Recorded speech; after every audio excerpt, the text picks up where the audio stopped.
السلام علیکم، میں محمد القنین اور اپنے یوٹیوب چینل نو سائڈ کے ساتھ. اگر آپ میرے یوٹیوب چینل کے اوپر نئے ہیں تو پلیز سبسکرائب کیجئے، کمنٹ کیجئے اور لائک کے بٹن کو دبا دیجئے. آج جن باتوں کے اوپر ہم تبصرہ کریں گے، پہلی جو بات ہے وہ پشاور ہائی کورٹ کا سب سے اہم فیصلہ ابھی تک کی ہماری جب سے الیکشن ہو گئے اس کے بعد کے سب سے اہم خبر جو ہے، پشاور ہائی کورٹ نے ایک بہت ہی بڑا حکم جاری کیا ہے. اس کی اہمیت کیا ہے، اس کے اوپر تھوڑا بات کرتے ہیں. پھر اس کے بعد جو سب سے اہم معاملہ ہے وہ فارم 45 کا اور فارم 47 کا جو رولا چل رہا ہے. فارم 45 کو اب الیکشن کمیشن نے اپنے ویب سائٹ کے اوپر ڈالا ہے، تو اس کے اوپر آج گوہر علی خان، تیمور جگڑا اور جناب سلمان اکرم راجہ صاحب نے ایک پریس کانفرنس بھی کی ہے. اس حوالے سے تھوڑا سا آج بات کرتے ہیں. پشاور ہائی کورٹ کے اندر آج صبح ایک معاملہ گیا تھا، وہ یہ تھا کہ جو سنی اتحاد کونسل ہے یا جس کو آپ تحریک انصاف بھی کہہ سکتے ہیں، ان کو مخصوص نشستیں نہیں دی گئی تھی.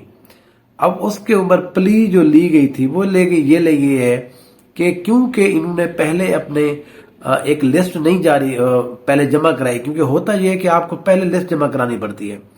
جب بھی آپ کے کاغذات نامزدگی جمع ہوتے ہیں قومی اور صوبائی اسمبلی کے جنرل سیٹوں کے لیے، تو اس وقت ان کو بھی آپ نے جمع کرانے ہوتے ہیں. لیکن یہ پہلی دفعہ ہوا ہے کہ کسی ایسی جماعت کے پاس 95 بندے آ گئے صرف قومی اسمبلی کے اندر. ہم صوبوں کی بات نہیں کر رہے، اس میں اتنے لوگ آئے ہیں کہ اب ان کے پاس کیا ہوگا؟ کیا وہ ان کو مخصوص نشستیں نہیں ملیں گی؟ دیکھیں، مخصوص نشستیں ملتے ہیں آپ کو سیٹس کی بنیاد کے اوپر. تو سیٹس کی بنیاد کے اوپر اب ان کے پاس 94 ووٹ ہیں اور وہ سب سے بڑی جماعت ہے. قومی اسمبلی کے اندر جو سب سے بڑی جماعت ہے وہ سنی اتحاد کونسل ہے. اگر ان کو بھی آپ نے مخصوص نشستیں نہیں دینی تو پھر آپ کس کو دیں گے؟ بہرحال پشاور ہائی کورٹ کے اندر معاملہ ہوا. قاضی انور صاحب جو ہیں وہ تحریک سنی اتحاد کونسل کی طرف سے وہ پیش ہوئے. انہوں نے یہی پلی لی کہ دیکھیں، ہمارا جو معاملہ ہے وہ سیدھا سا ہے. ہماری جماعت کے بندے جیت کر آئے ہیں، ہم نے لسٹ نہیں جمع کرائی، تو کیا اس کا مطلب یہ ہے کہ وہ سیٹیں خالی جائیں گی؟ کیا وہ کسی اور کو دے دیں گے؟ وہ تو ہوتا ہے سیٹوں کی مناسبت سے دیا جاتا ہے. کوئی بھی جماعت کتنے بھی سیٹیں لے آتی ہے جنرل، پھر اس کے بعد اسی تناسب سے چیزوں کو تقسیم کیا جاتا ہے. لیکن الیکشن کمیشن نے ہماری بات نہیں مانی اور انہوں نے دوسری جماعتوں کو سیٹیں جو ہے دینے کا اعلان کیا ہے. پشاور ہائی کورٹ نے وقتی طور کے اوپر کل تک کے لیے یہ حکم جاری کیا ہے کہ کل تک الیکشن جو کمیشن ہے یا کوئی بھی اسمبلی ہے، قومی اسمبلی، صوبائی اسمبلی، سارے کی ساری، کوئی بھی یہ جو نئی اب مخصوص نشستیں آئی ہیں ان میں سے کوئی بھی بندہ اب حلف نہیں لے گا. جب تک یہ معاملہ ہم کل دوبارہ اس کی سماعت کریں گے، اس کے بعد دیکھیں گے کہ اس معاملے کا کیا ہوتا ہے. کل تک جو ہے وہ حکم جاری کیا گیا ہے کہ آپ یہاں پر حلف نہ لیں، کیونکہ معاملہ یہ ہے کہ 9 مارچ کو سینٹ کا اس کا الیکشن ہونے جا رہا ہے صدارت کا. اب صدارت کے لیے بڑے امپورٹنٹ یہ ووٹس ہیں. اگر یہ ووٹ قومی جو سنی اتحاد کونسل ہے اگر اس کو ملتے ہیں تو اس کی بڑی اہمیت بڑھ جائے گی، کیونکہ ان کے ووٹوں کی تعداد بھی اچھی خاصی ہو جائے گی. لیکن یہاں پر جو وفاق کے اندر جو PDM 2 ہے جس کو ہم کہہ سکتے ہیں، وہ جو لوگ ہیں وہ چاہتے ہیں کہ تاکہ ہمارے پاس آئے اور ہمارے جو ہیں ووٹ زیادہ ہو جائیں. تو 9 مارچ سے پہلے میرا اپنا یہ خیال ہے کہ اس حوالے سے فیصلہ ہو جائے گا. لیکن اب جو ہے جو پشاور ہائی کورٹ ہے اس کے جج نے اب معاملہ جو ہے لارجر بینچ کے لیے چیف جسٹس کے پاس بھیج دیا ہے. کل ہی اس کا ایک لارجر بینچ تشکیل دے دیا جائے گا اور میرا اپنا یہ خیال ہے کہ شاید کل اس کے اوپر دوبارہ سے بات چیت سٹارٹ ہو جائے گی، دوبارہ اس کے اوپر بحث سٹارٹ ہو جائے گی.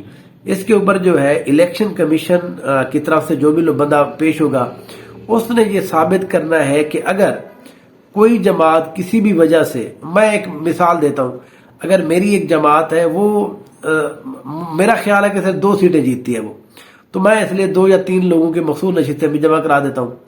اگر کسی ایسی وجہ سے کوئی حالات اس طرح سے ہو جائے میری جماعت 100 سیٹیں جیت جاتی ہے تو پھر کیا ہوگا؟ کیا مجھے کوئی حق نہیں دیا جائے گا؟ میری جماعت جیت چکی ہے. تو یہ سب سے اہم معاملہ ہے، کیونکہ اس کے اوپر آئین کی تشریح ہونا باقی ہے. اب یہ آئین کی تشریح اس کے اندر یہ پہلے ایسے معاملہ نہیں ہوا کبھی بھی، کیونکہ جو آزاد اسمبلی 15 سے 20 جو بھی بندے جیت کے آتے تھے وہ کسی ایسی جماعت میں شامل ہوتے تھے جو پہلے سے وہاں پر موجود ہوتی تھی. الیکشن کمیشن نے کہا ہے کہ کیونکہ سنی اتحاد کونسل کا اپنا کوئی رکن موجود نہیں ہے، انہوں نے کوئی لسٹ جاری نہیں کی، لہذا اس لیے ہم ان کو نہیں دے رہے. تو یہ بہرحال ایک بڑا اہم معاملہ ہے، اس کے اوپر آج ہائی کورٹ نے بڑے جو ہے اہم فیصلہ کیا ہے. کل اس کے اوپر زیادہ جو ہے بحث دوبارہ سے سٹارٹ کی جائے گی. دوسرا جو معاملہ ہے وہ ہے جی فارم 45-47. اس ملک کے اندر 47 سے کہانی شروع ہونے والی، آج پھر ہم اسی 47 فارم کے اوپر کھڑے ہیں. اب یہاں پر کیا ہوا جی، آج گوہر علی خان چیئرمین پاکستان تحریک انصاف، وہ سلمان اکرم راجہ اور اس کے ساتھ تیمور جھگڑا صاحب جو کے پی کے سے ہیں، انہوں نے آج ایک پریس کانفرنس کی. اس پریس کانفرنس کے اندر انہوں نے پوری ڈیٹیل چیزیں بتائی ہیں کہ کہاں کہاں پر انہوں نے کیا کیا کیا ہے. مثال کے طور پر سلمان اکرم راجہ کہہ رہے ہیں کہ میرا جو حلقہ ہے وہاں پر 173 کو انہوں نے 973 کیسے بنایا، وہ پینسل سے لگ رہا ہے. اور سب سے اہم جو بات ہے وہ یہ ہے کہ ڈبل ڈیجٹ سے پہلے زیرو نہیں ہوتی. یہ اگر کسی پریزائڈنگ افیسر نے کوئی وہ جاری کیا ہے فارم 45، اس کے اوپر تو یہ ایک کیس بنتا ہے کہ وہ اگر استاد ہے تو بندہ اس استاد سے پوچھے جی آپ کیا کر رہے ہیں، آپ کو یہ نہیں پتا کہ زیرو جو ہوتا ہے وہ 1 ڈیجٹ سے پہلے لگایا جاتا ہے، 2 ڈیجٹ سے پہلے زیرو نہیں لگایا جاتا. لیکن بہرحال کیونکہ وہ ایکچولی وہ زیرو جو تھا وہ 1 ڈیجٹ والے کے لیے تھا، لیکن ان کو ظاہر ڈبل کرنا پڑا، ان کو ادھر ایک اور بڑھانا پڑا، تو اس لیے اس کو انہوں نے ڈبل ڈیجٹ ہی کر دیا. تو اس طرح کے معاملے ہیں، اوور رائٹنگ کی گئی ہے. پھر اس کے بعد جو سب سے اہم تھا، ایک ہی پولنگ سٹیشن جو ہے ایک بلڈ ہوتا یہ ہے کہ سرکاری عمارتوں کے اندر وہ اسی میں بنتے ہیں جو ہمارے الیکشن پولنگ سٹیشن ہوتے ہیں. تو کیونکہ اسکولوں کے اندر یا کوئی بھی بلڈنگ ہے اس میں بہت زیادہ بلڈنگ ہوتی ہیں، تو وہ کیا کرتے ہیں ایک ہی پولنگ سٹیشن کے اندر، وہ ایک ہی بلڈنگ کے اندر 5 6 4 3 پولنگ سٹیشن بنا دیتے ہیں تاکہ جو لوگ ہیں وہ یہیں پر ہی آئیں اور ووٹ کاسٹ کریں. اب جہاں پر دھاندلی انہوں نے نہیں کی، جو فارم 45 پہلے والے ہیں اوریجنل، ان کے مطابق جہاں پر انہوں نے دھاندلی نہیں کی وہاں پر 38 سے 40% ٹرن آؤٹ رہا ہے. لیکن جہاں جہاں پر انہوں نے دھاندلی کی ہے وہاں پر جو وہ ہے ٹرن آؤٹ ہے وہ 80 سے اوپر 86-88% تک بھی گئے. مطلب یہ کیسے ممکن ہے کہ ایک ہی میری بستی ہے اس کے 2 پولنگ سٹیشن تھے. اب میری بستی والوں کو یہ بھی نہیں پتا کہ کون سے پولنگ سٹیشن پہ جانا ہے، کیونکہ ایک ہی جگہ ہے تو وہ چلے جاتے ہیں سارے کے سارے لوگ. اب انٹرسٹنگ بات میں آپ کو بتاؤں، ہمارا جب بستی کا رزلٹ آیا ہے تو اس کے مطابق ایگزیکٹ جو ہے وہ دونوں کا تقریباً میرے خیال میں کوئی 49 اس کے تھے اور 49% اس کے ووٹ تھے. تمام مطلب دونوں پولنگ سٹیشن کا یہی ایک رزلٹ آیا ہے.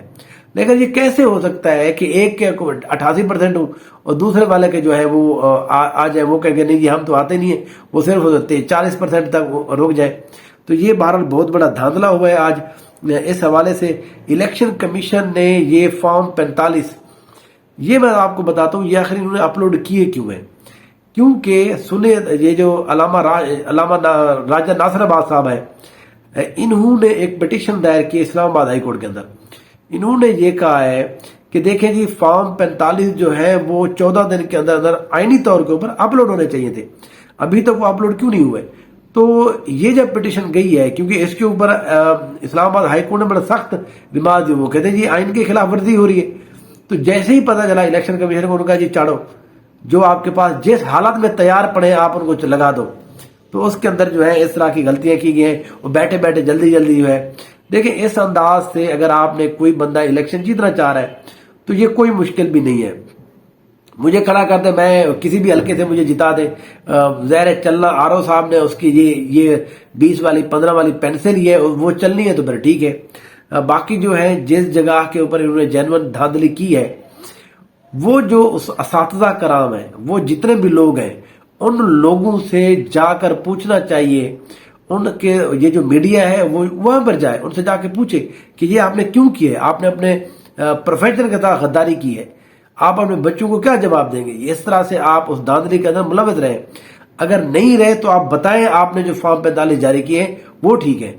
اگر اس معاملے کے اوپر کوئی بندہ چپ رہتا ہے وہ ذمہ دار ہے، کیونکہ یہ الیکشن جو ہے یہ ہمارے ملک کا فیصلہ کرتا ہے. ایسا نہیں ہو سکتا کہ کوئی بندہ اٹھے اور وہ اس کو کوئی اور بندہ بن جائے، تو پھر فائدہ کیا آیا؟ تو پھر تو وہ ڈکٹیٹرشپ ٹھیک ہے ہمارے پاس. تو کم سے کم یہ 60 65 70 ارب روپے جو لگتے ہیں وہ تو بچ جائیں گے. لیکن یہ معاملہ جو ہے وہ اب آگے بڑھے گا، سست روی سے بڑھے گا. لیکن یہ معاملہ آگے ضرور بڑھے گا اور اس کے بڑے خطرناک اس دفعہ کانسیکوینسز ہوں گے. انشاءاللہ اگلے اس کے ویلاگ کے ساتھ پھر حاضر ہوں گے. تب تک اجازت دیجیے. تھینک یو سو مچ. اللہ حافظ.